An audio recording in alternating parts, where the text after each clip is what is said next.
Crimson Inquiry.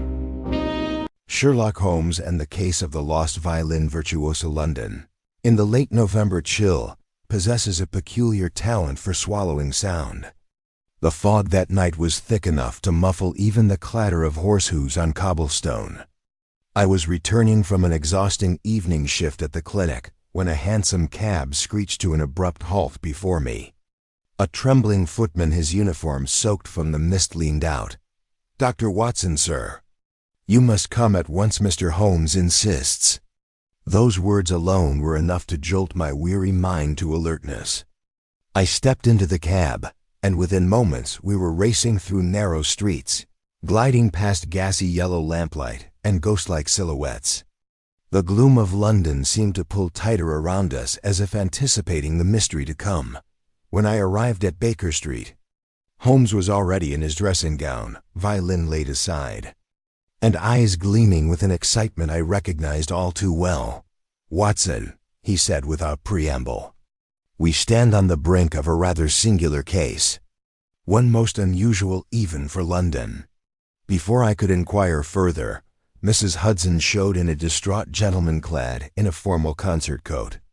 His gloves were torn, his hair disheveled, and his entire person radiated panic. "This is Mr. Percival Grant," Holmes explained softly, folding his hands behind his back. "Director of the Royal Covent Garden Orchestra." Grant swallowed hard, his voice cracking. "Mr. Holmes, our star violinist, our prodigy, Adrian Montague. He has vanished. Disappeared mere minutes before tonight's grand performance." Holmes' eyes sharpened. "Vanished? In what manner?" "That is what terrifies me," Grant whispered. "His violin was found on the stage strings, snapped, bow broken, as if torn from his hands. But Montague is nowhere. No one saw him leave. No one heard a struggle. It is as if he simply dissolved into the fog." Holmes leaned forward slightly, the faintest spark igniting in his gaze. "And I presume Scotland Yard has already bungled their preliminary conclusions?" Grant nodded miserably. "Inspector Lestrade believes the boy fled due to nerves. But Adrian was no coward, Mr. Holmes. Tonight was the most important performance of his life. He would never run." Holmes closed his eyes for a moment, inhaling deeply as though absorbing the details from the very air. "Watson," he murmured, "fetch your coat. We are expected at Covent Garden within the hour. Something tells me this is no mere case of stage fright." Grant looked between us with a flicker of hope. "You'll help us, Mr. Holmes? You'll find Adrian?" Holmes opened his eyes, cold, sharp, calculating. "Mr. Grant, a violin may be silenced, but the truth rarely is, and I intend to coax every note from this mystery." With that declaration, he strode to the door.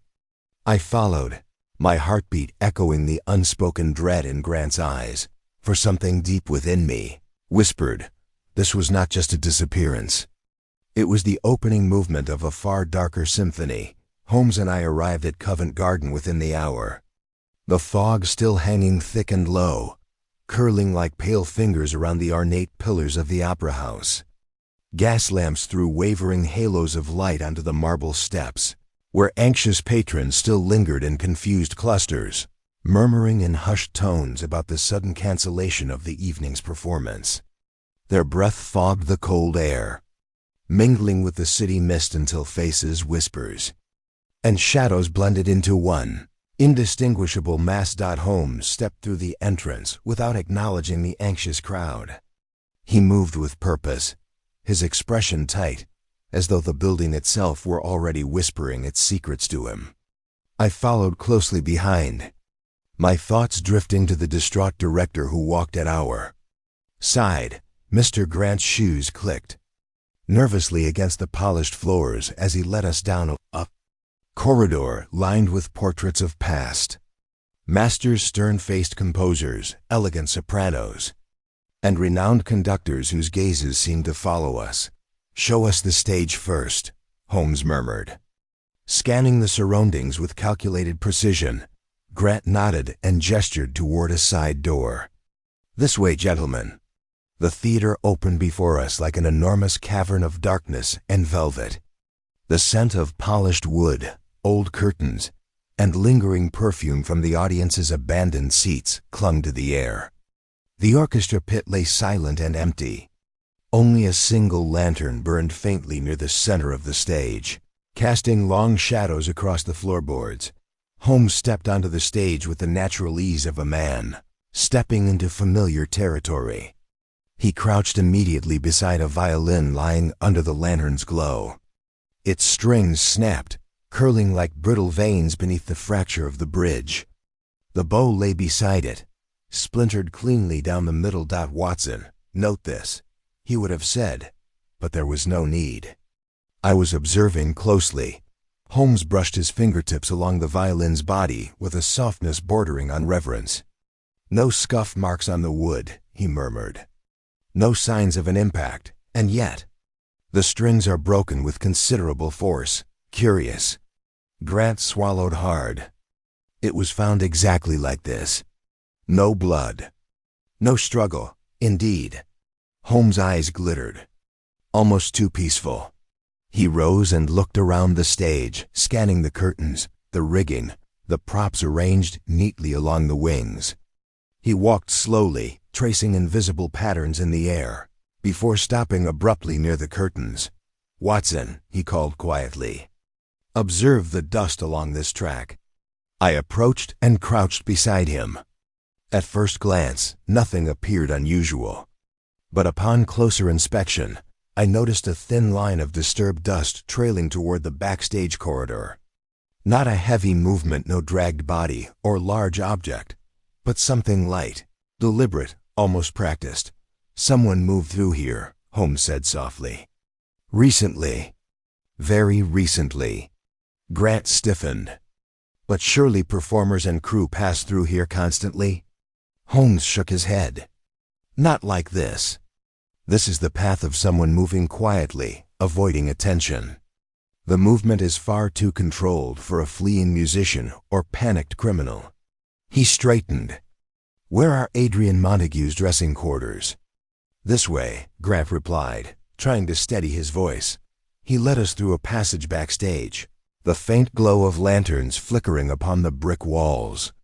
Voices echoed from deeper within Lestrade's, unmistakably irritated. Tones among them. "We found him standing inside Adrian Montague's dressing room, hands on his hips, bowler hat pushed back with impatience."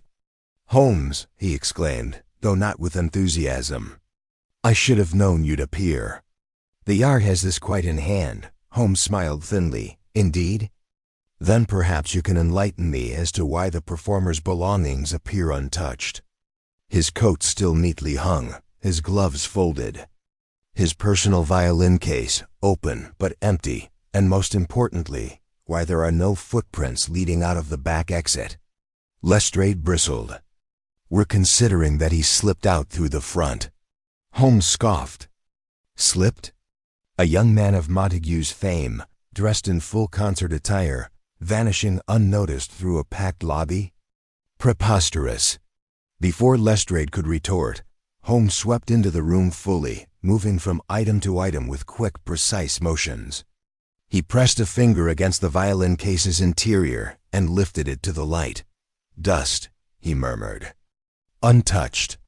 He did not take his violin, and yet the one on stage was as though intentionally damaged. Why destroy only the instrument but not the case? He approached the small vanity table next. A program lay open beside a handkerchief, a silver ring, and a half-finished bottle of mineral water. Holmes sniffed the rim lightly. "Not water," he whispered. "A faint trace of jasmine. No, something sharper, almost medicinal." Lestrade rolled his eyes. "Perfume, Holmes. Musicians and actors reek of the stuff." Holmes ignored him entirely. He studied the handkerchief next, then lifted the silver ring, examining its inner surface. Engraved initials, A.M. and E.V. Curious. I stepped closer. An engagement, perhaps. Holmes did not answer immediately. Instead, he walked to the window overlooking the narrow alley behind the theater. Condensation fogged the glass, and on its surface, faint streaks traveled downward. Holmes leaned closer. These streaks are fresh, and smeared in an odd direction, downward. Not from rain, but from a hand.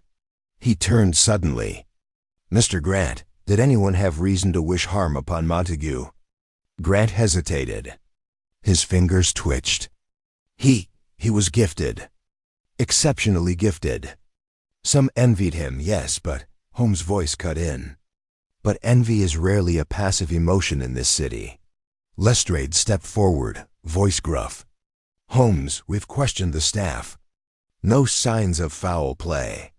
He likely fled to avoid the pressure. One of these artistic types, temperamental, emotional. Holmes rounded on him sharply. Montague was not temperamental. I've listened to his performances, read interviews, and observed his habits. He possessed a calm, introspective demeanor, not the impulsiveness you ascribe to him. Moreover, he gestured toward the vanity table. He left personal effects behind that no performer would abandon willingly before the most important night of his career. Lestrade's jaw clenched. Holmes continued. And then there is the matter of the footprints. He motioned toward the exit. The dust on the corridor floor remains undisturbed. No one exited through there. His voice dropped to a low whisper. So if Adrian Montague did not leave by the front, and did not leave by the back, then the only remaining alternative is, he paused. His eyes narrowed, that he never left at all. A chill swept through me. Lestrade frowned. Meaning what? That he's hiding inside a cupboard? Holmes didn't answer. He walked past us, deeper into the backstage maze, his steps brisk and sure. No, Lestrade. Someone took him. Or lured him. Or frightened him. And they did it without leaving a trace. Which means... He stopped before a locked side door, nearly invisible in the shadows. This door must not be as unused as Mr. Grant claims. Grant paled. That door leads to the old storage wing. It's been sealed for years. Holmes knelt, examined the lock, and exhaled slowly. Then why, he murmured, is the dust disturbed? And why is the metal still warm to the touch? My heart pounded. Holmes rose, eyes glittering with renewed intensity. Watson, he said quietly, whatever lies beyond this door will tell us whether Adrian Montague walked willingly into the shadows, or was pushed. And with that, Holmes produced his tools and set to work on the lock. The faint metallic clicks echoing through the cold. Silent corridor as the mystery deepened around us. The lock gave way with a soft metallic sigh. A sound far too gentle for the tension it released within that narrow corridor. Holmes pushed the door open slowly, allowing the stale air behind it to drift out. It carried the scent of old wood, forgotten cloth, and a faint metallic tang that I could not immediately place. Grant shuddered slightly, as though some uneasy memory lurked beyond the threshold. Holmes stepped inside first, lantern raised high. The beam cut through the darkness and revealed a long, narrow passage choked with crates, broken stands, and unused props draped in gray dust sheets. Despite the clutter, a thin path snaked through the debris subtle, but unmistakably cleared by recent footsteps, you see. Watson, Holmes murmured softly, even abandoned places remember who passes through them. Dust seldom lies. Lestrade followed reluctantly, muttering under his breath about wild goose chases, yet unwilling to miss any potential discovery that might prove him right. I, meanwhile, felt an odd pressure in my chest, as though the walls themselves were leaning inward, listening to us. Holmes moved with firm purpose. He crouched now and then, studying faint scuff marks or adjusting fallen objects back to their original positions to judge how recently they had been disturbed. Every gesture was measured. This corridor, Holmes said after several minutes, is not as forgotten as our good Mr. Grant suggests. Grant swallowed hard. I assure you, no one uses it. The wing was closed after a fire decades ago. The structure is considered unstable. And yet, Holmes replied, someone ventured inside and likely brought Adrian with them. We reached the end of the corridor, where a heavy curtain, once crimson but now dulled by dust, hung across an archway. Holmes lifted one edge cautiously and stepped through. I followed, lantern raised. The room beyond was surprisingly spacious. Old stage machinery rested in rusted heaps along one wall. Another corner held broken scenery, cardboard castle towers collapsing inward, strips of painted sky peeled and curling on the floor. But what captured Holmes' immediate attention was a lone chair placed in the center of the room. It was not dusty, not even slightly. Holmes approached it carefully, studying the faint impressions on the wooden seat. Someone sat here very recently. Within hours. Lestrade scratched his chin. Perhaps a stagehand on a break. Stagehands do not wander forbidden rooms to rest, Holmes retorted. Nor do they leave. He leaned closer, sniffed the air above the chair, and straightened with narrowed eyes. A faint trace of cologne. The same note I detected on the rim of Montague's bottle. Grant's voice cracked. You believe he was here? Holmes did not answer. Instead, he circled the chair slowly, as though orbiting a dangerous idea yet to form.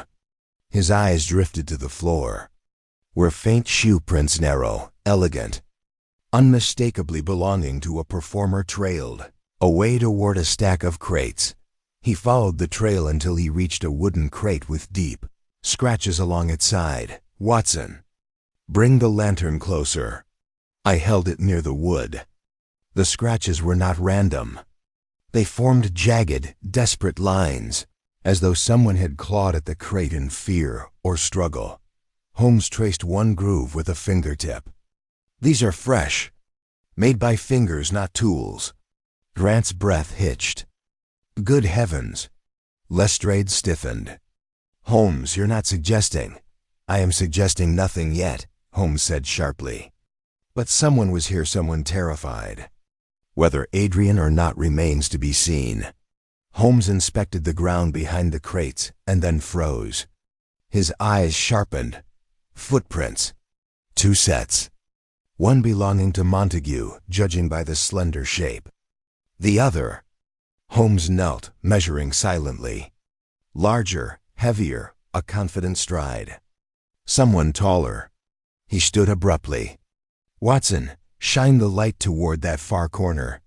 I turned, and the lantern's glow revealed a narrow, almost hidden door, partially camouflaged by hanging canvas backdrops. Holmes strode toward it, examining the handle. This has been opened recently. The paint around the latch is smudged. Lestrade approached uneasily. Where does it lead? Grant answered in a whisper. To the understage tunnels. Old ventilation shafts and maintenance walkways. They run beneath the entire theater. A silence fell. Holmes exhaled softly. And that, gentlemen, is precisely where our abductor would take someone if they wished to move unseen. He pushed the door open. A gust of stale, cold air rushed past us. The staircase leading downward was steep and narrow, illuminated only by the sliver of lantern light we carried. Holmes descended first without hesitation. The wooden steps creaked ominously beneath our weight. Shadows danced along the walls as our lights wavered. At the bottom, the tunnel split into 2 dark passageways. Holmes paused, not out of uncertainty, but to listen. His head tilted slightly. The silence was immense. Then he crouched again, examining the floor. The dirt was disturbed on the left side. Tracks continue this way. We followed in single file. The tunnel's ceiling hung low, forcing us to duck. Pipes rattled as we passed, carrying faint echoes of the wind above ground. Holmes' lantern flickered briefly, revealing something on the wall, something that made my chest tighten. A smear of violin rosin. Holmes touched the powdery trace lightly and held it to the light. Montague, he whispered. He was here. And he was moving quickly, possibly being pushed or pulled. Grant covered his mouth, trembling. We pressed on. Holmes moved faster now, lantern swinging lightly at his side. The tunnel curved and narrowed until eventually we reached a small chamber where several old props and forgotten items had been dumped. Holmes stopped abruptly.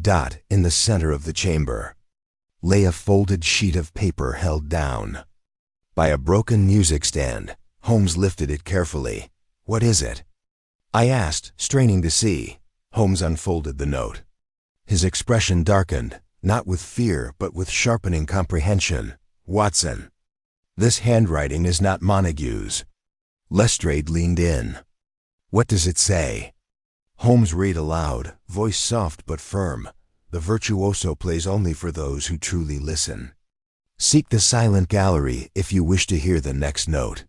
A chill cut through the chamber. Grant paled. "Silent gallery? There is no such place here." Holmes turned the note over, examining its texture, edges, and ink. His eyes narrowed. "Oh, but there is," he murmured. "Or rather, there was." He looked up sharply, lantern casting hard shadows on the walls. "Gentlemen, this is no random disappearance. It is a performance. A calculated one." His gaze drifted back to the tunnel ahead, where darkness swallowed the path. "And the next act," he said quietly, "is waiting for us whether we are prepared or not." Holmes held the note close to the lantern, the faint orange light trembling across his features as though mirroring the urgency gathering in his mind. The silent gallery. The phrase lingered in the air, heavy with implication, carrying a whisper of something long buried beneath dust and time. Grant's breathing grew shallow, and even Lestrade, who had spent the last hour scoffing at the complexity of the case, leaned in with uneasy curiosity. Holmes folded the paper with great care and slipped it into his coat. "We proceed," he said quietly, "but tread lightly. Whoever orchestrated this intends each step to be taken in a precise order." I felt the weight of his words settle deep in my chest. Holmes was no stranger to intricate puzzles, but the strange theatricality of this case, the staged clues, the deliberate misdirection hinted at a mind more twisted and artistic than most criminals we had encountered. We moved deeper into the tunnels, the air growing colder with every step. The silence became oppressive, almost physical, broken only by our soft footfalls and the occasional drip of unseen water. Holmes walked several paces ahead, lantern raised, his silhouette casting long, trembling shadows that flickered against the curved stone walls. After a time, the tunnel widened into another chamber, this one lined with rusted metal rails. Holmes paused, scanning the area with intense scrutiny. "Old scene-shifting tracks," he murmured, "used in the early days of the theater to transport elaborate sets beneath the stage." Grant nodded nervously. "They were abandoned decades ago." Holmes crouched beside one of the rails and brushed away a thin layer of grime. Fresh scuff marks gleamed beneath. "Not entirely abandoned, it seems." Lestrade huffed. "So someone moved some boxes." "That hardly proves." Holmes raised a hand sharply. Silence. We all stilled. For a single moment, a faint vibration hummed through the rails beneath our feet, so subtle it could easily be mistaken for the echo of distant carriages above ground. But Holmes felt it keenly. He pressed his palm flat to the cold metal, eyes narrowing. Something moved along these tracks, recently, within the last hour. A chill crawled up my spine. The weight of the silence that followed was suffocating, as though the darkness itself was waiting to swallow our next breath. Holmes rose abruptly and continued forward, following the tracks until they curved toward another passage. This one was narrower than the previous tunnels, lined with brickwork that had begun to crumble. At the far end, a faint glow pulsed. Holmes extinguished his lantern at once. "Keep still," he whispered. We halted. Breath held. A dim light flickered ahead, unsteady, shifting, as though cast by a candle carried in an unsteady hand. The shape of it bobbed faintly against the walls. Holmes motioned for us to stay back. Moving with astonishing silence, he crept toward the source of light. I watched him vanish into shadow until only the faintest outline remained. Seconds passed. Then minutes. Each heartbeat echoed unnaturally loud in the tight confines of the tunnel. Finally, Holmes reappeared, signaling for us to follow. "It is safe," he whispered. We approached cautiously. The light source revealed itself as a small lantern placed on a wooden crate.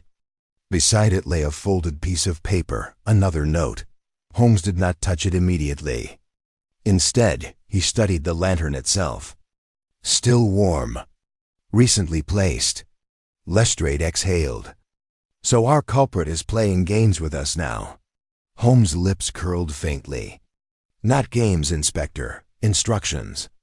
I felt a knot tighten in my stomach as he finally picked up the note and unfolded it. "Silence is but the first movement. Seek where sound breaks, where echoes keep their memories." I frowned. "Holmes, what could that possibly—" "The silent gallery," he said instantly. It was a rehearsal hall designed with peculiar acoustics. A room so perfectly engineered to absorb sound that even a whisper vanished entirely. Grant blinked rapidly. "But that hall no longer exists." "It was sealed off after the fire, just like these tunnels." Holmes' eyes glimmered with something fierce. "And yet someone remembers it. Someone with an unnerving familiarity with this theater's forgotten bones." He swept the lantern across the floor. "The tracks lead further. Come." We followed the rails as they curved toward a broad metal door, half hidden behind a collapsed backdrop of painted clouds. Holmes brushed aside the debris and examined the handle. A rusty lock hung loosely from the latch, broken recently. Fresh scratches marred the metal surface. Holmes pushed the door open. The air that drifted out was colder still, tinged with the unmistakable scent of burnt timber, the ghost of an old fire. Beyond lay a wide corridor, its walls scorched black in places, its floor warped and uneven. "This was the wing destroyed in the blaze," Grant whispered. Holmes nodded. "And somewhere within it lies our silent gallery." As we progressed, the remnants of destruction became more apparent. Charred beams jutted from the ceiling at odd angles. Melted metal fixtures sagged like twisted vines. Yet amidst the ruins, footprints tracked the dust in a deliberate path. We followed them until they halted before a large set of double doors, their once elegant carvings now half burned away. Holmes ran a hand along the wood, feeling the temperature, the texture, the direction of the grains. He closed his eyes briefly. "He is in here," he said with quiet certainty. "Grant's." Breath hitched. Lestrade drew his revolver. Holmes pushed the door, opened out the room beyond, swallowed us immediately into darkness so complete it seemed unnatural.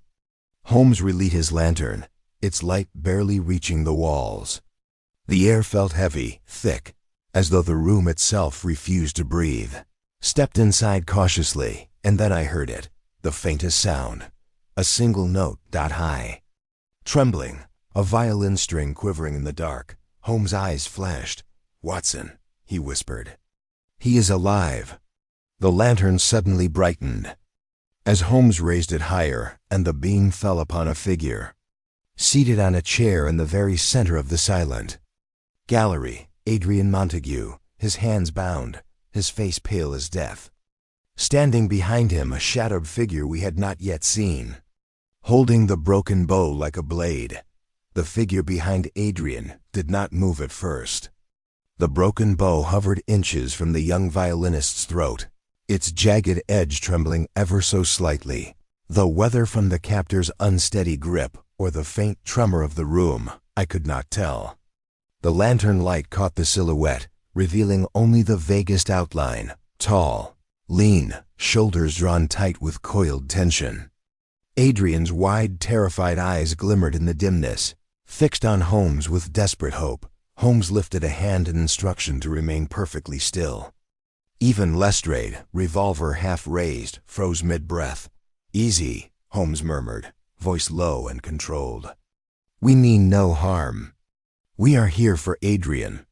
The silhouette inhaled sharply. The sound was thin, almost fragile.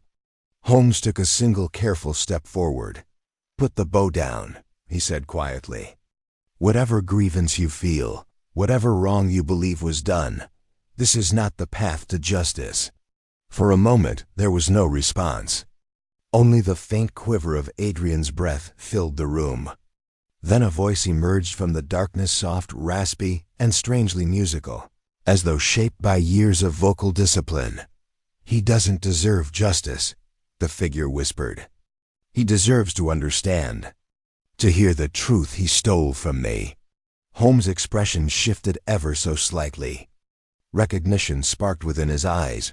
"Ah," he said softly. "So that is the heart of it." The figure stiffened. "You know nothing." "I know," Holmes continued, stepping another inch closer, "that only someone intimately familiar with this theater's forgotten places could move through them unnoticed. Someone who knew of this silent gallery long after it was abandoned. Someone who understood Adrian's routines, his temperament, his fears. Someone who admired him deeply or envied him profoundly." A shaky breath escaped the captor, betraying a crack in his composure. Holmes pressed gently onward. "And I know, too, that the broken bow is symbolic, not intended as a weapon. It is a performer's gesture, a statement. And statements of this kind rarely come from criminals." Grant gasped softly, covering his mouth. "Dear heavens! It cannot be." Holmes silenced him with a glance. The detective's gaze fixed firmly on the shadowed figure. "You are a musician." The bow dipped, just slightly, confirmation enough. Holmes took another step forward. "Let Adrian speak. He knows who you are, doesn't he?"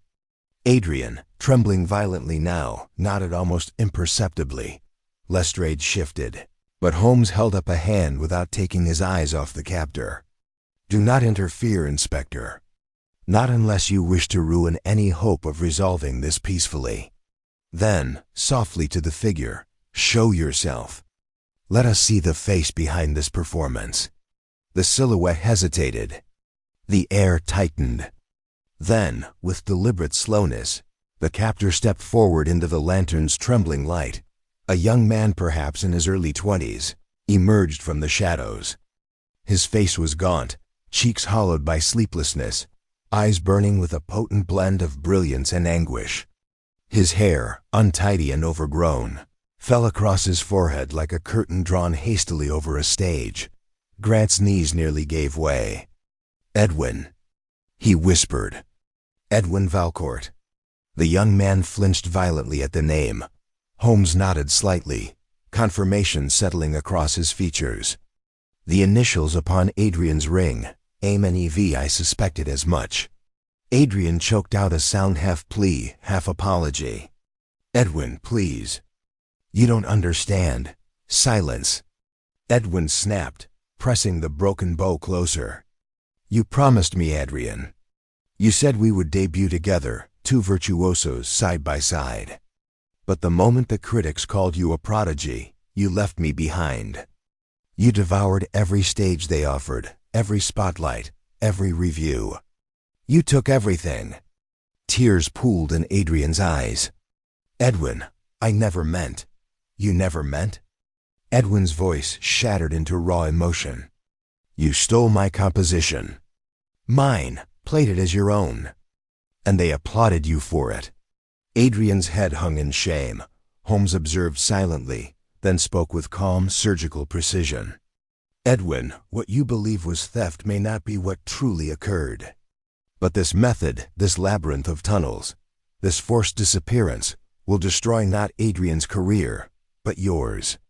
This is not an act of justice. It is an act of desperation." Edwin trembled. For a moment, the bow dipped away from Adrian's throat. Holmes seized the fragile opportunity and stepped forward. "Let me show you," Holmes said. "Let me prove what really happened. Adrian did not steal from you." The young man stared at Holmes, confusion warring with fury. "You don't know the truth." Holmes' voice softened. Then give me a chance to uncover it. I cannot help either of you if you continue down this path." Edwin's grip faltered. The bow slipped an inch. Lestrade tensed, but Holmes shot him a silent warning. Edwin shook his head violently. I didn't mean to hurt him. I wanted him to listen, to understand what he took." Holmes nodded gently. "And he will. But not here. Not like this." Edwin's breath came in ragged bursts now. He stared at Adrian, pain, love, envy, and betrayal twisting together across his features, like a storm cloud fighting to hold its shape. His shoulders sagged. The broken bow fell to the floor with a soft, pitiful clatter. Adrian immediately slumped forward, sobbing in relief. Holmes moved swiftly, cutting the bindings around the young violinist's wrists. Edwin did not flee. He stood trembling in the center of the ruined gallery, as though frozen in the final pose of a tragic performance. Lestrade approached cautiously, handcuffs in hand. "Right, lad. You're coming with." Holmes raised a hand sharply. "Not yet. There is more to this than jealousy, Inspector." He turned to Adrian, his expression suddenly hardening. "Adrian," he murmured, "tell me the truth. Did you take Edwin's composition?" Adrian's face drained of color. Holmes' voice dropped even lower, cutting through the tension like a blade. "Because the notes in Edwin's accusations are too precise to be fantasy." Adrian swallowed, and then he whispered a single word: "Yes." A cold stillness seized the room. Holmes exhaled slowly, not in surprise, but in grim acknowledgement. The case, it seemed, had only reached the first crescendo of its dark, unfolding symphony. Adrian's confession did not ring loudly. It slipped into the air like a dying note, soft, fragile, yet unmistakably true. Edwin's breath caught in his throat, the dawning realization hitting him harder than any blow. Lestrade stiffened, ready to seize him, but Holmes lifted a restraining hand without taking his eyes off the two young men. The detective's gaze, sharp as violin strings drawn taut, moved from Adrian to Edwin and back again, studying the silent exchange of guilt and devastation, as though reading sheet music no one else could interpret. "Explain," Holmes said quietly, not an invitation, but a command. Adrian wiped at his face, though the tears kept coming. His voice cracked, barely more than a whisper. "Edwin's composition. It was brilliant, unlike anything I had ever written. That night in the practice room, he played it once, just once, and I couldn't get it out of my head. The structure, the phrasing, the transitions. They were perfect." He swallowed hard, trembling. "I convinced myself it was inspiration, not memory. That if I changed enough, colored it with my own style, it would become mine. But deep down, I knew." Edwin stared at him, wounded unbelief replacing anger. "You said you wanted my advice. You said you admired me." "I did," Adrian choked. "I still do. But the patrons began calling me a prodigy, and his voice broke completely. "I thought if I stopped, if I admitted the piece wasn't mine, they would see me for what I truly was, ordinary." Edwin took a staggering step backward, as though the truth itself were pushing him away. Holmes folded his hands behind his back, his expression unreadable. "So you buried your conscience beneath ambition." Adrian nodded miserably. "Yet," Holmes continued softly, "you kept Edwin's ring on a chain around your neck. Guilt rarely remains silent, even when a man tries to compose over it." Lestrade, shifting impatiently beside them, muttered, "Touching as this is, Holmes, the young man still kidnapped him. That's unlawful whether his feelings were hurt or not." Holmes shot him a cool glance. "No one disputes the legality of the matter, Inspector. But the motive is far from mere malice." He turned to Edwin again, studying the trembling hands that had once held a violin with ease. "You led Adrian through a maze of abandoned passages not to harm him, but to corner him with the truth. A misguided attempt at justice, yes, but not one rooted in cruelty." Edwin's eyes darted between Holmes and Adrian, searching, perhaps for condemnation, perhaps for rescue. "I didn't want to hurt him," he whispered. "I just wanted him to confess, to admit he took something that wasn't his." "And now he has," Holmes murmured. "But the matter is not yet resolved." Lestrade stepped forward, cuffs in hand again. "Well, it resolves one thing. This lad's coming with me." Holmes blocked him with a single quiet sentence. "Do you truly believe the story ends here, Inspector?" Lestrade scowled. "Kidnapper, confession, motive, what else do you want?" Holmes' voice cooled to steel. "The composition itself." The room fell utterly silent. Adrian blinked. What do you mean?"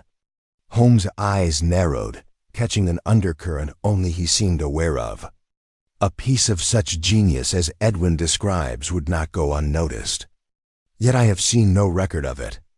No reviews, no critiques, no whispers among the musicians of Covent Garden. A masterpiece leaves a trail."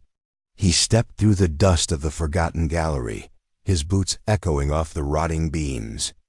"And yet Edwin's work has left none." Edwin's jaw clenched, but he said nothing. Holmes continued, voice softening in tone but sharpening in purpose.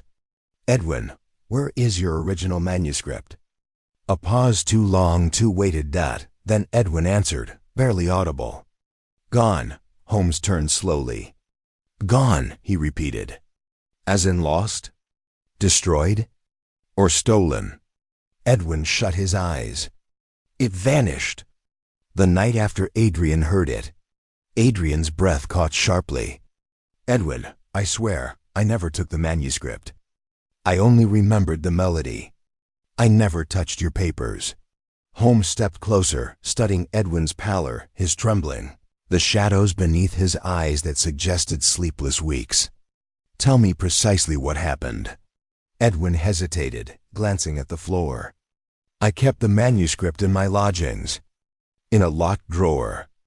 But the lock was old, and," his voice faltered, "when I returned the next day, it was open. The pages were gone." "This was before Adrian performed the piece publicly?" Holmes asked. Edwin nodded. Holmes' eyes flashed. "Then Adrian could not have taken it. Not physically, at least." Edwin's gaze flickered with confusion, then dawning horror. "Then who?" Holmes turned sharply toward Grant, who had been frozen in shock near the doorway. The theater manager stiffened as Holmes approached him with cool deliberation. "Mr. Grant," Holmes said, "you knew of rising tensions between the two. You knew Adrian was under pressure to produce something extraordinary. And you knew Edwin was becoming inconvenient." Grant's face drained of color. "Holmes, I would never—" "You would," Holmes cut in. "If you believed one rising star could save your failing theater, while another, less polished one, could not. The silent gallery, these tunnels, the layout of this building, no one knows them better than you." Grant staggered back a step. "This is absurd." Holmes' voice dropped to a whisper, lethal in its precision. "You took Edwin's manuscript before Adrian even had the chance. And you fed Adrian's insecurity until he believed the melody in his mind was his own. You orchestrated this." A shudder rippled through the old hall. Adrian stared at Grant in disbelief. Edwin's expression twisted from confusion to betrayal. Holmes straightened, every word landing with the weight of a judge's gavel. The vanished violinist, the stolen composition, the forced disappearance, none of them began with these two young men. "They began with you, Mr. Grant." Grant's lips trembled, his composure finally cracking. "You," Holmes said softly, "are the true composer of this tragedy." Grant's denial wavered in the stale air like a curtain trembling before a cold draft. His eyes darted between Holmes, Edwin, and Adrian, searching for some foothold, some ally. But the truth Holmes laid bare had already begun to erode whatever flimsy facade he still clung to. His voice came out thin, trembling. "Holmes, you are leaping to impossible conclusions. I would never sabotage my own theater, my life's work." Holmes did not blink. "Your theater has been failing for months. Patron numbers dwindling, sponsors withdrawing. And yet, you pinned all your hopes on the rise of a new sensation, someone who might revive Covent Garden's prestige. Adrian's growing popularity offered you precisely that opportunity. Grant's lips parted, but no sound emerged. Holmes stepped closer, his voice musing yet sharp-edged. But even that was not enough. You needed a piece unlike any other, a work so exceptional that the audience would be captivated. Critics silenced and investors compelled to return. His gaze drifted toward Adrian, who looked shattered by the weight of guilt and betrayal. You found it. Edwin's composition. Edwin stiffened at his name, pain flashing across his features. Holmes. He whispered. You mean he stole it before Adrian heard it? Indeed, Holmes said. Adrian absorbed the melody through a single listening, his mind shaping fragments he believed were his own. But the manuscript, the original work of genius that you took, Mr. Grant, to ensure that only the version Adrian performed would reach the world. Grant stepped backward until his spine met the crumbling brick wall, as though the building itself had cornered him. You're mad, he rasped. All of you mad. But Holmes continued as though Grant's protests were nothing, more than faint background noise in a symphony, whose final movement he alone understood. When Edwin began to suspect the eerie similarities between your protégé's new masterpiece and his own vanishing work, you panicked. You feared exposure. If he made his accusation public, the scandal would ruin your last chance of saving the theater. Lestrade grunted, ready to step forward, but Holmes raised a hand not to stop him, but to silence premature action. There was still one obstacle, Holmes said softly. Edwin's presence. Grant flinched. You could not risk him speaking. Adrian's performance had already begun gaining attention. If Edwin appeared with proof, or even with suspicion, you feared the critics would tear your rising star apart, and the theater with him. So you sought to remove Edwin from the equation. The silence that followed was suffocating. Even the dust motes hanging in the lantern light seemed to pause. Grant whispered, Holmes. Please. Holmes' expression softened only slightly, not with sympathy, but with the cold clarity of truth. You arranged for Edwin to be lured backstage, away from witnesses. You ensured the passage lights were dimmed. You counted on the maze of old tunnels to confuse him. But what you had not expected, what you could never have predicted, was that Adrian, already weighed down by guilt and confusion, would wander into those same passages for solace. Edwin blinked rapidly. So Adrian's discovery of me, his confrontation, was an accident, Holmes finished. A tragic convergence of two young men caught in a web woven by someone else entirely. Adrian stared at Grant with open horror. You used me, he whispered. You encouraged me. You told me to hold on to the piece, to claim what inspiration gifted, your words exactly. Grant's face twisted, a blend of desperation and something darker. I wanted to save the theater. I wanted to save all of you. Without money, without attention, none of this survives. You don't know what it's like watching your life crumble. Holmes raised an eyebrow. To save the theater? Or to save yourself from being remembered as the manager who let Covent Garden die under his watch? Grant's breath hitched. Lestrade, finally fed up, snapped, I think we've heard enough. Grant, wait, Holmes said sharply, turning his back on the inspector. The matter is not yet concluded. Everyone froze. Holmes approached Edwin and Adrian, his manner gentler now, though his mind still raced behind those keen gray eyes. He studied Edwin's hands, still trembling slightly, and the anguish carved into Adrian's expression. You two stand on the edge of a choice, he said, his voice low, almost contemplative. A choice that will determine whether this becomes a tragedy, or something far more damaging. Edwin swallowed. What do you mean? Holmes looked between them. You have both been wronged. Adrian by manipulation, Edwin, by theft. The culprit is before you. But the question remains, how far will you allow his schemes to shape your futures? Adrian wiped his eyes again, anger slowly overtaking despair. I don't want any of this. I only wanted to make music. Edwin nodded, though his voice shook. And I only wanted my work to be my own. Holmes gave a small nod. Precisely. And the law will deal with Mr. Grant's crimes. But your careers, your reputations, those must be reclaimed by your own hands. Holmes turned to Lestrade at last. Inspector, before you take Mr. Grant into custody, allow me a moment more. Lestrade grumbled, but stepped back. Grant sagged, defeated. Yet something in him flickered fear, resentment, perhaps even calculation. Holmes faced him once more. There is still one thing I require from you, Mr. Grant, the manuscript. Grant's eyes widened. His mouth opened, but no sound emerged. Holmes leaned in, voice dropping to a whisper edged with warning. You have it. You never destroyed it. A thief of your nature never destroys what may become leverage later. Grant's jaw clenched, and that involuntary reaction was answer enough. Holmes straightened. Retrieve it. Grant's shaking hand rose slowly to the inside pocket of his coat, and in that moment, just as Holmes predicted, everything shifted. Grant's trembling fingers hovered inside his coat pocket, but they did not emerge with the manuscript.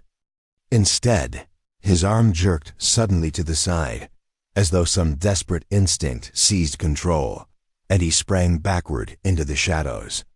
The lantern light caught the wild panic in his eyes just before he turned on his heel and bolted toward the narrow corridor behind the stage machinery. Adrian gasped. Edwin stumbled aside in shock. Lestrade swore loudly and lunged after him.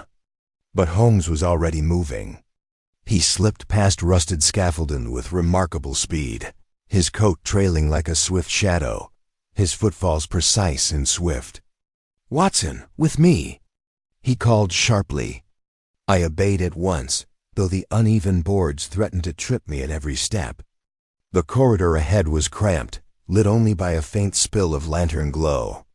Grant's hurried footsteps echoed like rapid drumbeats, followed by the heavy thuds of Lestrade's pursuit. For a heartbeat, all I could hear was the rapid pounding of my own heart. Holmes darted into a branching tunnel, pausing just long enough to examine a footprint pressed into the dust-fresh, deep, angled sharply. Without hesitation, he veered left. He knows these passages, Holmes murmured as we ran, his voice calm despite the chaos. He believes he can lose us in the dark. Can he? I managed breathlessly. Holmes' tone was clipped. Not tonight. The corridor widened abruptly into a forgotten service hall. Thick ropes dangled like limp vines, and broken crates lay scattered about. A storage ladder leaned against a wall of peeling paint. Above us, the faint groan of stage machinery vibrated through the beams. Then came the clatter of a crate tipping over up ahead. Grant. Holmes lengthened his stride. He's panicking, he said. Good. Panic makes a man careless. We rounded a corner, and Grant flew into view, scrambling up the wooden ladder toward an overhead catwalk. Stop! Lestrade shouted from behind us, breath ragged. Grant did not stop. The ladder creaked dangerously under his haste, yet he climbed faster, driven by pure desperation. Holmes seized the base of the ladder to steady it. Watson, up! I nodded and began the ascent immediately. As I reached the platform, the entire catwalk quivered under Grant's frantic footsteps. He sprinted toward the far end, clutching something under his coat, undoubtedly the manuscript. Grant! I called, though I hardly expected him to listen. He didn't. Instead, he glanced back at me with a look of abject terror, then made a sharp turn toward an old winch mechanism that operated one of the theater's grand curtains. It was rusted, half-broken, and perilously close to a gap in the walkway where a section of the railing had fallen away.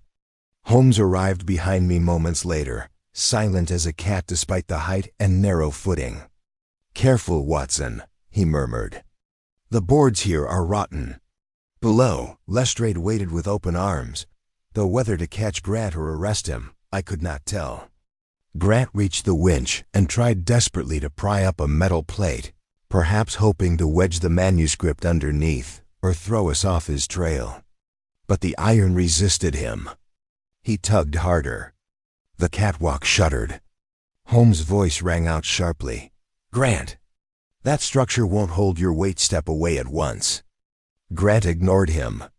With a wrenching groan, the left support beam shifted. A splintered crack echoed through the vast backstage chamber. Adrian and Edwin, still at ground level, looked up with horror.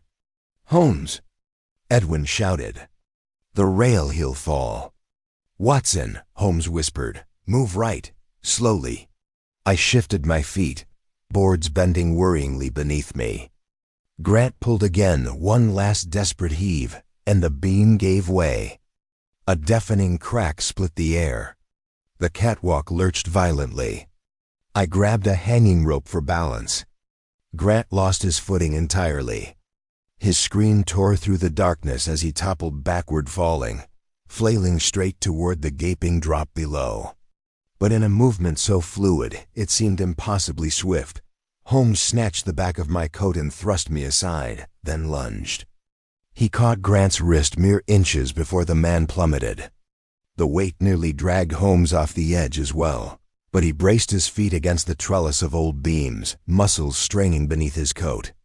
"Hold still!" Holmes barked. Grant writhed in panic. "Holmes, I'm slipping, please. Stop moving." Holmes thundered. The command froze him. I scrambled to help, gripping Holmes' arm and adding my weight to anchor him. Lestrade raced up the ladder, cursing every rung. Between the three of us, we hauled Grant back onto the catwalk. He collapsed in a gasping heap, trembling violently. Holmes stood over him, chest rising with controlled breaths, though his expression remained unreadably calm. "Running," Holmes said coolly, "was the worst possible decision." Grant's voice broke. "Please, Holmes. I didn't mean for anyone to get hurt. I only needed time.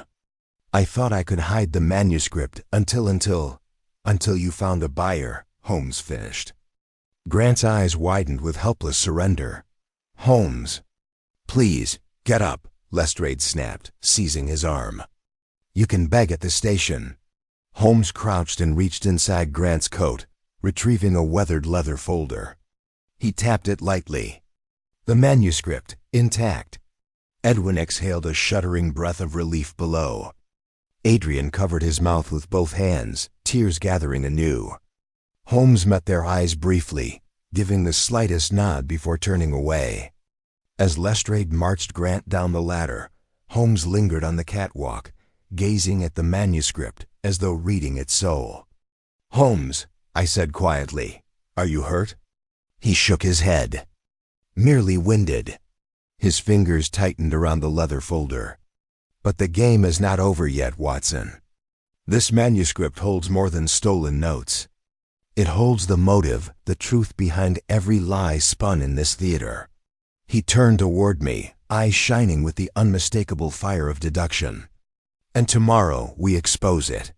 The first rays of dawn filtered through the grimy windows of Covent Garden, casting long, pale beams across the stage where shadows of the previous night still lingered.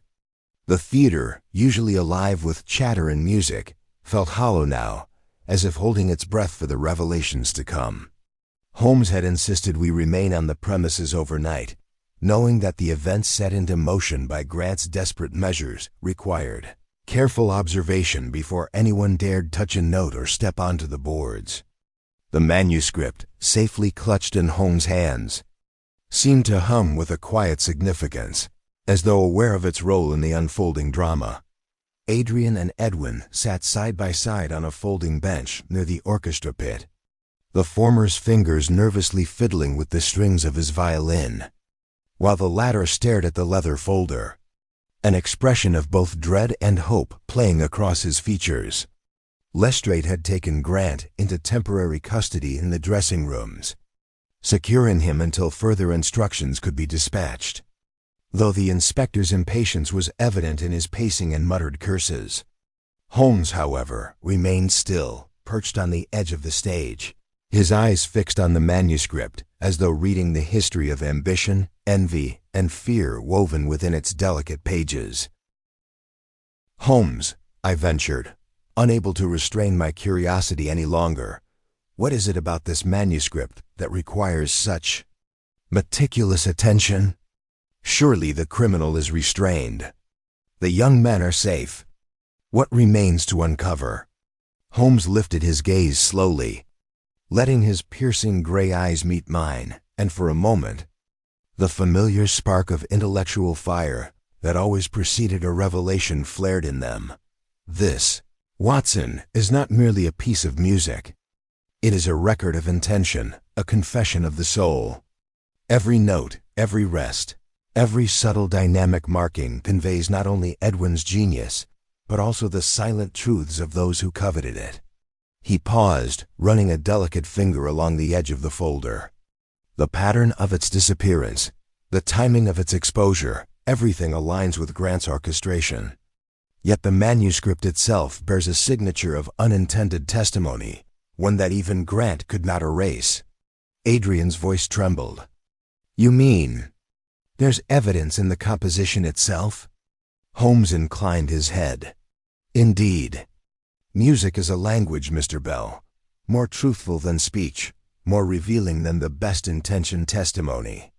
Listen closely, and it narrates the path of its own theft." Edwin leaned forward, his brow furrowed in confusion. "I don't understand. How can notes tell you anything about the theft?" Holmes' eyes gleamed with an intensity that was almost hypnotic. The handwriting on the manuscript, the pressure of the ink, the tiny corrections and marginalia, they reveal the sequence of events. Consider the ink on page 7, slightly smudged, not by accident, but by a hasty removal from the drawer.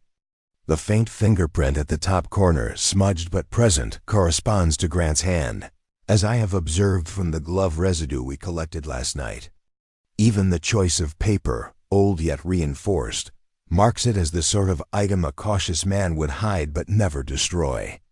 Edwin's breath hitched.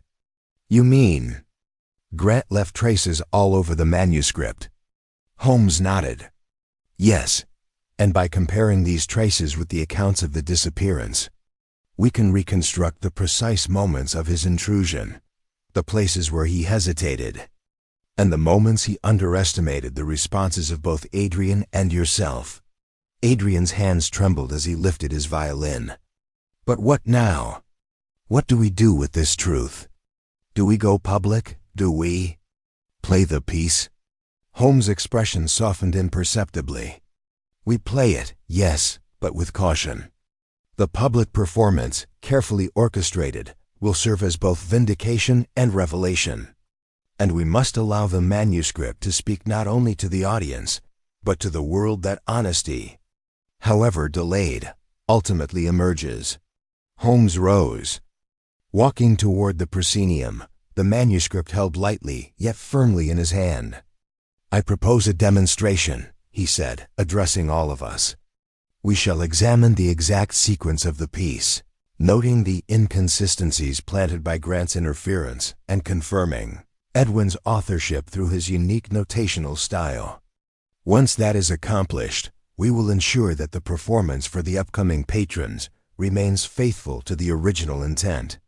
His tone, crisp and commanding, left no room for argument. Edwin stood slowly, carefully taking the folder from Holmes, his hands steadier now. "Then, I suppose we begin," he murmured. Adrian nodded, drawing a deep breath as he settled the violin beneath his chin. "Let's see if the music itself can bring clarity." Holmes moved to a small table, carefully opening the folder and laying the manuscript flat. He scanned the pages, whispering observations, each one a revelation of Grant's movements, his hesitations, his attempts at concealment.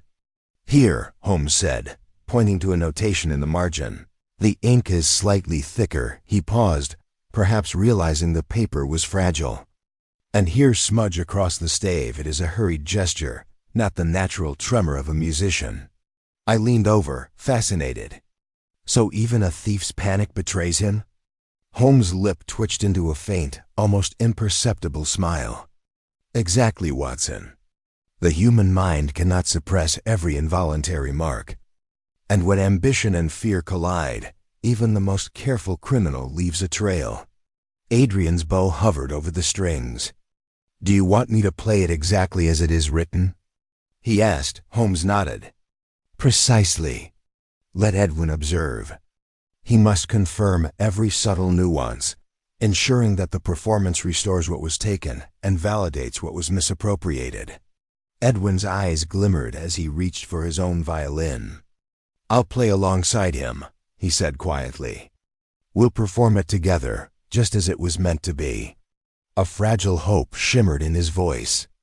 Adrian exhaled slowly, closing his eyes for a brief moment before drawing the bow across the strings. The first notes emerged, delicate and crystalline, filling the hollow theater with sound so pure it seemed to erase the dark shadows of the night. Edwin joined in, layering harmony upon harmony, until the piece rose in full majesty, a testament to genius, ambition, guilt, and redemption all intertwined. Holmes remained at the edge of the stage, eyes closed, listening intently. "Yes," he murmured softly, "the truth is audible now. Let it carry forward. And remember, no one can manipulate that which expresses itself fully. Not Grant, not ambition, not even fear." As the final notes lingered in the air, the manuscript lying between them seemed almost to sigh in relief, the tension of secrecy and theft dissipating with each fading echo. Adrian and Edwin lowered their bows, faces pale but shining with renewed clarity, while Holmes opened his eyes and turned toward me, a rare flicker of satisfaction in his gaze. "Watson," he said, "now we must prepare for the world outside. The night's revelations are only the beginning. Justice, truth, and recognition await, but only if we act with the same precision that has brought us this far." The morning light caught the golden dust in the beams, shimmering across the theater as if approving the day's unfolding resolutions. And I knew that nothing, neither envy nor theft, nor desperation, would conceal the music's truth again the next day.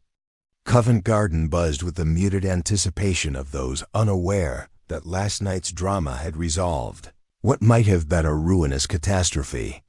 Holmes had insisted we remain on site, quietly preparing for the public performance that would reveal both the music and the truth behind its disappearance. The theater, though aged and creaking, now seemed to radiate potential, a stage awaiting justice as much as applause. Patrons would arrive later, expecting only a recital.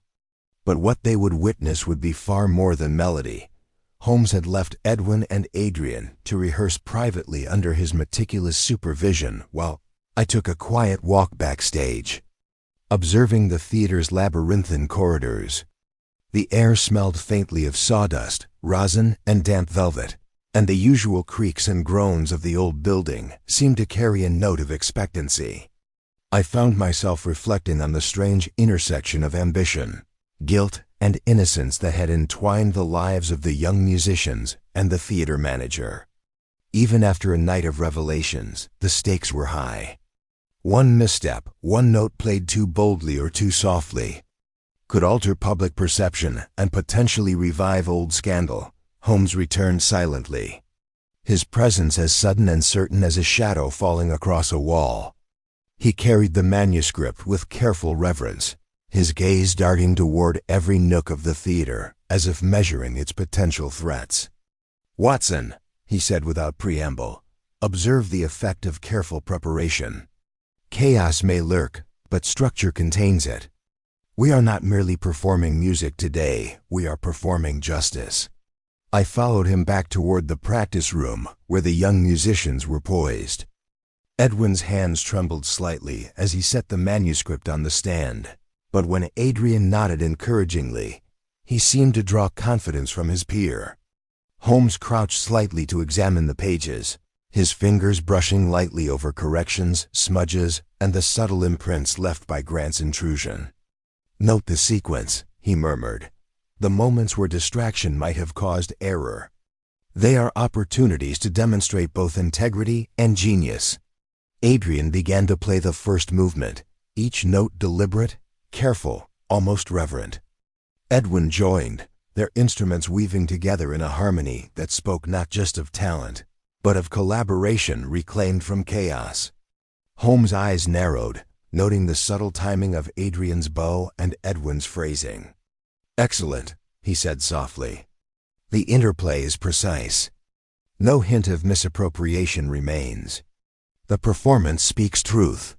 The two young musicians moved seamlessly into the second movement, the tension of last night's events dissolving in the clarity of their combined music. Yet Holmes remained vigilant, his analytical mind cataloging each breath, each articulation. "Observe, Watson," he whispered, "how the act of honest creation rectifies the moral imbalance. The manuscript is more than paper and ink. It is a ledger of human intent. Even misdeeds become visible when truth is performed." I noted the faint smile crossing Adrian's lips as he recognized the subtlety of Edwin's expression. The acknowledgement that this was no longer a rivalry, but a shared vindication. Edwin's posture, previously rigid with apprehension, softened, his movements more fluid and assured. Holmes' prediction had proven accurate. Music carried a message that words alone could not convey. As they reached the final movement, the manuscript seemed to demand full attention. Each crescendo and diminuendo, revealing not only the brilliance of Edwin's composition, but also the invisible threads of Grant's manipulation.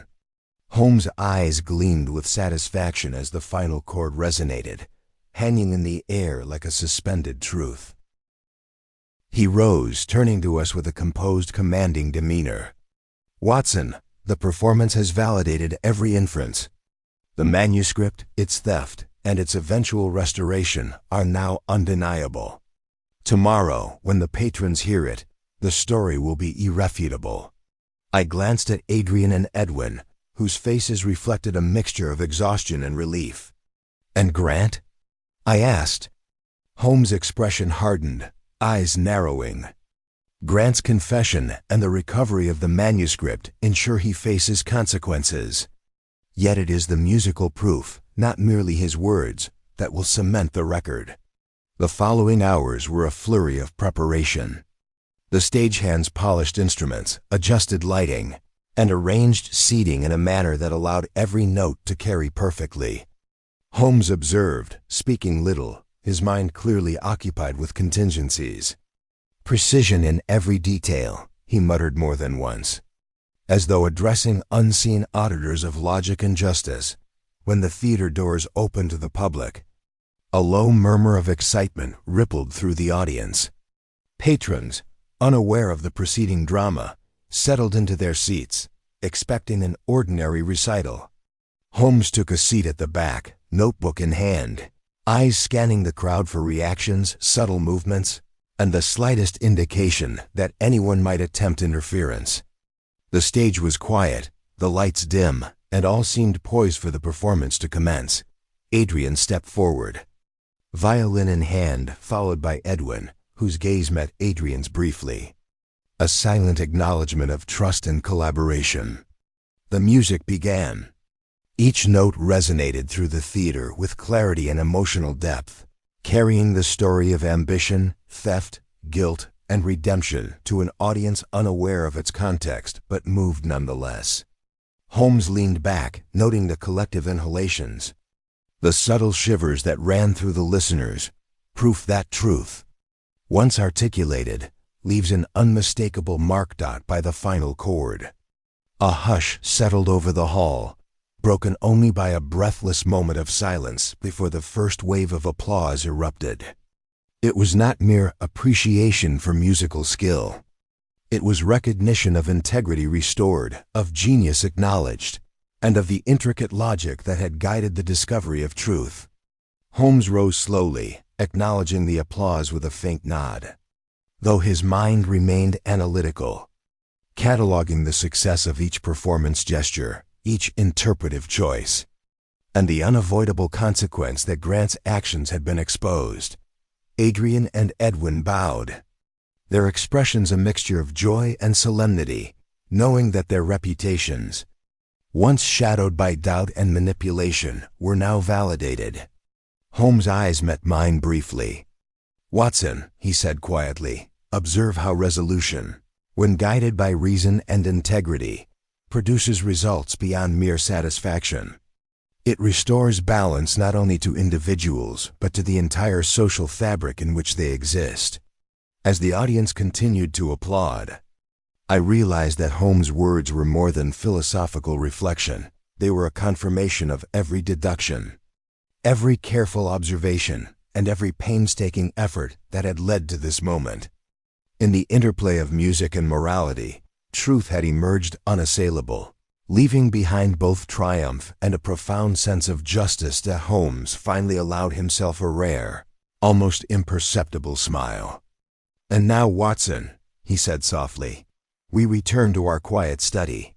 For every case resolved, another waits patiently, demanding the same precision, the same care, and above all, the same commitment to truth."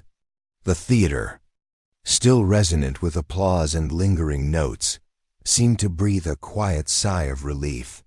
The manuscript lay safely in Edwin's hands, a testament to integrity reclaimed.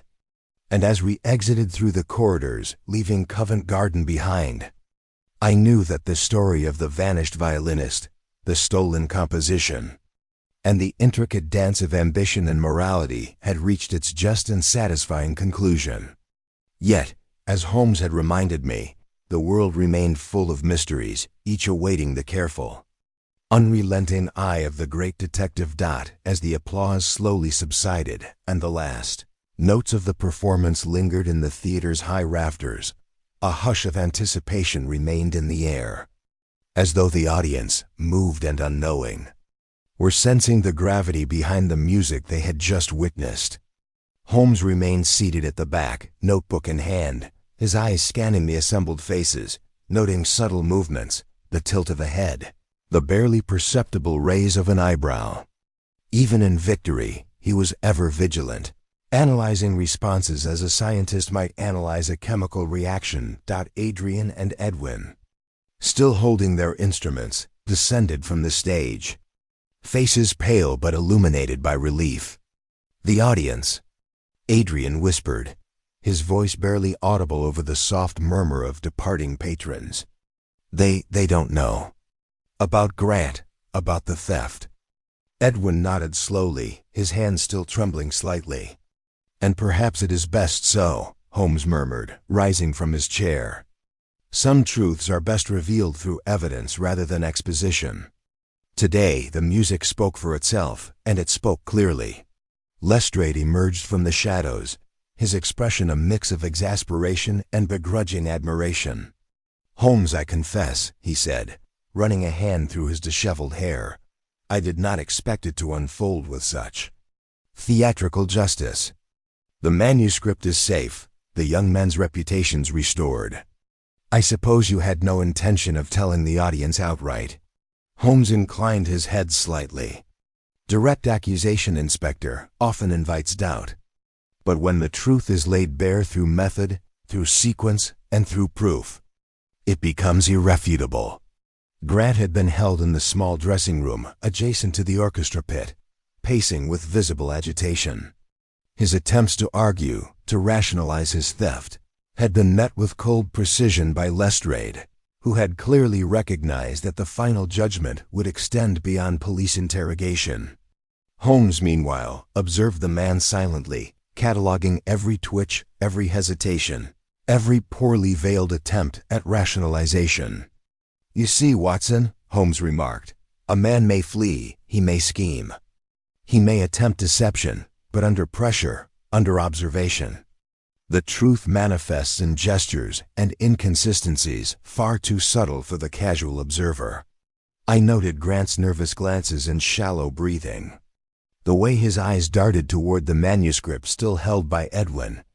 It seems he understands the full weight of his actions at last, I said quietly. Holmes' lip twitched faintly, a trace of amusement or perhaps approval. Indeed, and now, Watson, it is a matter of patience. One must allow the consequences of action to unfold naturally once the structure of deception has been exposed. Adrian approached, setting his violin carefully aside. Holmes, he said, his voice steadier now, I must thank you. Without your intervention, without your insight into every detail, we would have lost not only the manuscript but our reputations and our confidence. Holmes' gaze met his. Expression impassive, yet there was a hint of satisfaction in the flicker of his eye. Reputation, Mr. Bell, is often as fragile as the finest string. Yet truth, when meticulously observed and applied, is unyielding.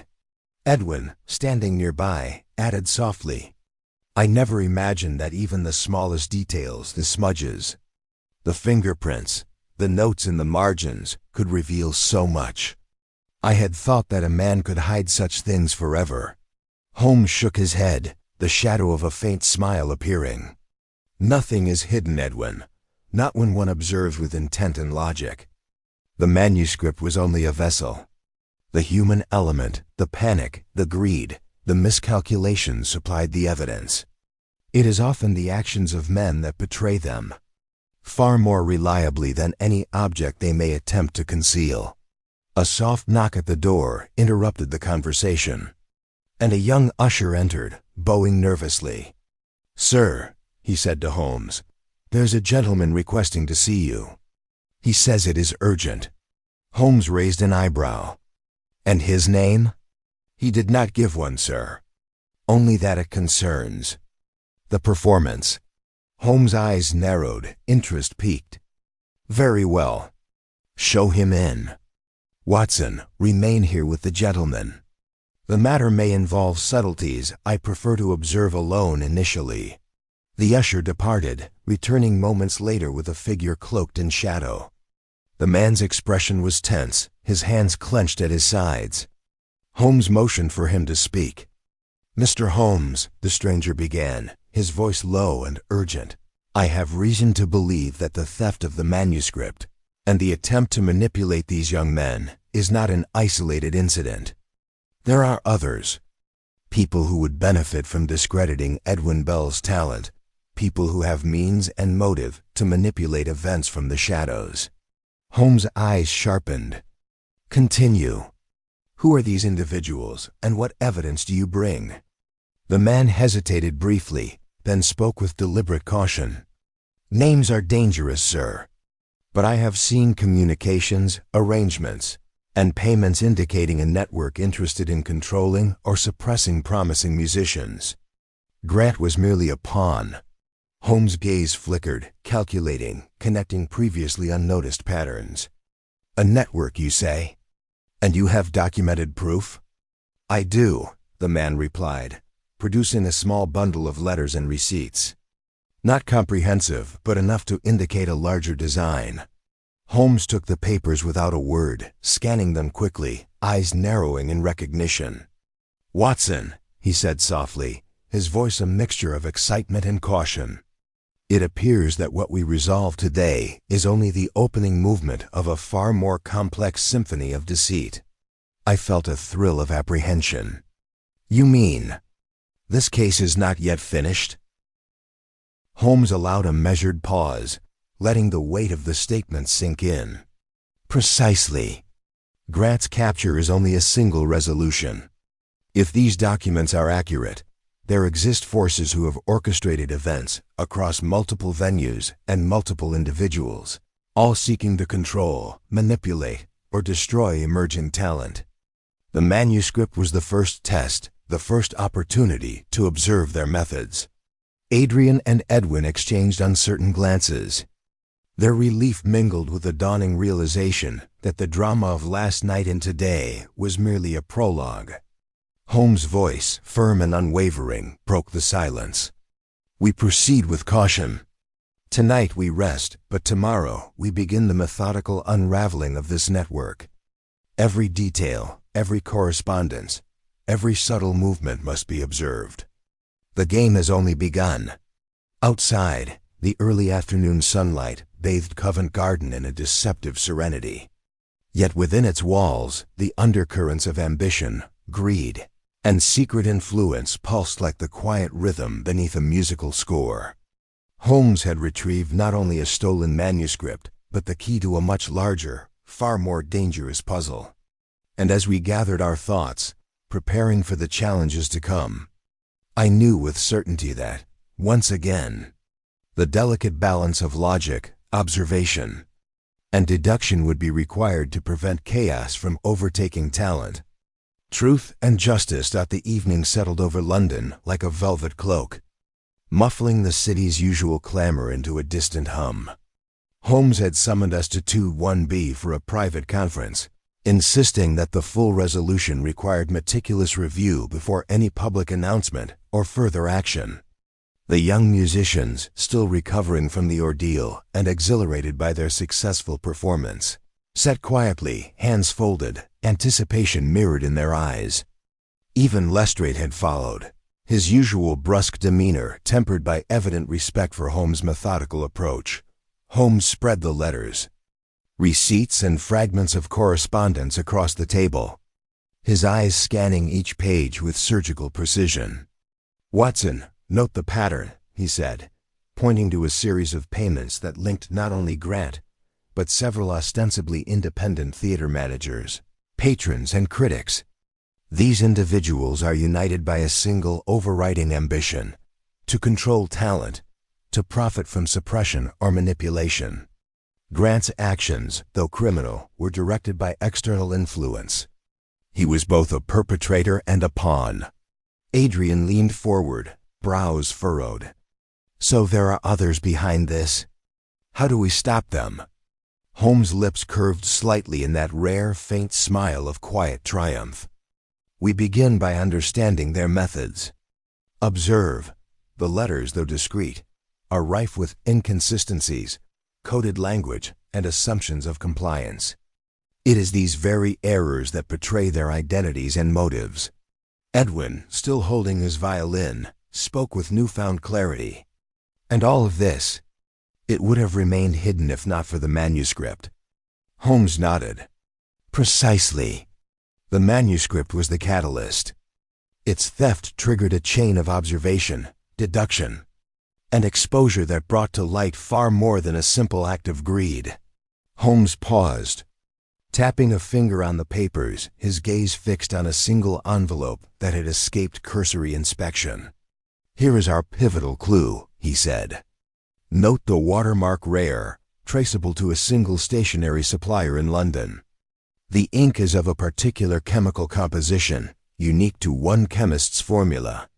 Cross-referencing this with the handwriting, the marginalia, and the scheduling of the attempted theft, we can identify not merely the immediate agent, but the orchestrator, the individual, who conceived the plan and coordinated its execution."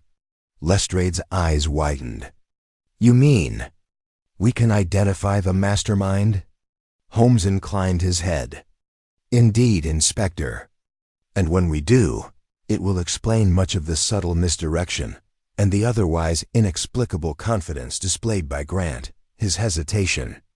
The smudges, the hurried notes, all were in reaction to his superior's instructions, which he could neither control nor fully anticipate." I leaned closer, fascinated. "And who is this person?" Holmes drew a deep breath, his eyes glinting with the familiar fire of revelation. "One must never underestimate the reach of influence cloaked in respectability. The orchestrator, Watson, is a man who moves in the upper echelons of society, a critic and patron whose authority over theaters and musicians is nearly absolute.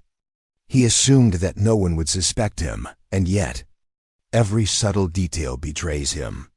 The timing of letters, the phrasing, the locations referenced, each a breadcrumb leading to the inevitable truth." Adrian's eyes widened. "So it was all planned, not just opportunistic theft?" Holmes nodded. "Yes, Grant was the instrument. The manuscript was the trigger. And the performance served as the final test of both skill and integrity. By observing reactions, measuring subtle movements, and cataloging deviations from expected behavior, I was able to reconstruct the entire network. Edwin, a flicker of awe crossing his features, asked, "And what do we do now?" Holmes' gaze softened, almost imperceptibly, toward the two young musicians. "We act with precision and patience. Grant will face legal consequences, naturally. The orchestrator, however, requires careful handling. Exposure must be incontrovertible, or he will evade justice, hidden behind influence and social standing. This is why the evidence we have amassed is not merely circumstantial. It is demonstrable, connected, undeniable." Holmes paused, surveying the assembled group, his demeanor now calm yet commanding. Music, correspondence, human behavior, and careful deduction have brought us to the conclusion. Yet the final act, Watson, Adrian, Edwin, Lestrade, is patience. One must allow the proper authorities, the proper context, and the inevitable human reaction to bring closure. He tapped the manuscript lightly. "And let this piece, which has already restored honor and revealed truth, serve as a reminder. Integrity manifests itself in observation, in logic, and in courage." As the evening shadows deepened, London beyond the windows seemed quiet, almost reverent. Holmes, for the first time that day, allowed himself a moment of repose, leaning back and folding his hands with deliberate ease. "Watson," he said softly, "there's a peculiar satisfaction in seeing truth emerge so completely. The human mind, when observed carefully, betrays itself. Every action, every hesitation, every error contributes to clarity. One must simply recognize it and assemble the narrative." I nodded, feeling both relief and admiration. "And the young men? Their careers are safe?" Holmes' eyes lingered on Adrian and Edwin. "More than safe. Validated. And perhaps wiser. Experience teaches caution, observation, and the value of collaboration over rivalry. In the end, their genius remains untainted by external corruption." Lestrade, rubbing his forehead, added with a wry grin, "Holmes, I'll admit it, your method makes the case almost too tidy. I might learn something if I followed your example more closely." Holmes' gaze met the inspector's, faintly amused. "Scotland Yard excels in breadth, Inspector, but precision requires observation and patience, not only action. You will observe, and one day, perhaps, the lessons will endure." The clock ticked quietly, each second a reminder of the logical sequence that had brought us to this point. Holmes rose, gathering the manuscript, letters, and evidence with deliberate care. "And now, gentlemen, the case is resolved. The violinist's reputation's restored, the criminal apprehended, the orchestrator's network exposed, at least in outline. Tomorrow, the appropriate authorities will ensure complete justice. Tonight, we reflect, we rest, and we acknowledge the power of observation and reason." Adrian and Edwin exchanged a final glance, their hands brushing over the manuscript one last time. They seemed to understand, as we all did, that the resolution was not merely in the recovery of stolen property, but in the affirmation of truth, skill, and integrity. Holmes' eyes softened for the briefest moment, the rare flicker of personal satisfaction evident.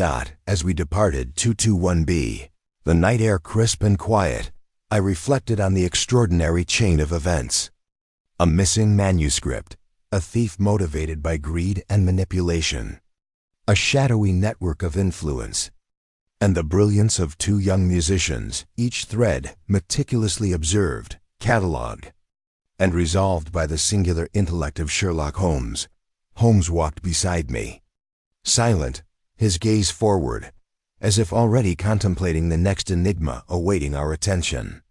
"Watson," he said finally, voice low and deliberate, "cases such as this remind us that truth is never entirely hidden. It waits for patience, observation, and logic. And in the hands of those willing to see, It always prevails. I nodded, the city lights reflecting in the quiet Thames below, knowing that the vanished violinist's tale had reached its fitting conclusion. Yet the endless mysteries of London and its denizens stretched forward, promising challenges that only Holmes could unravel with the same inexorable brilliance. The manuscript was safe. Justice had been served. And reason, as ever, had triumphed.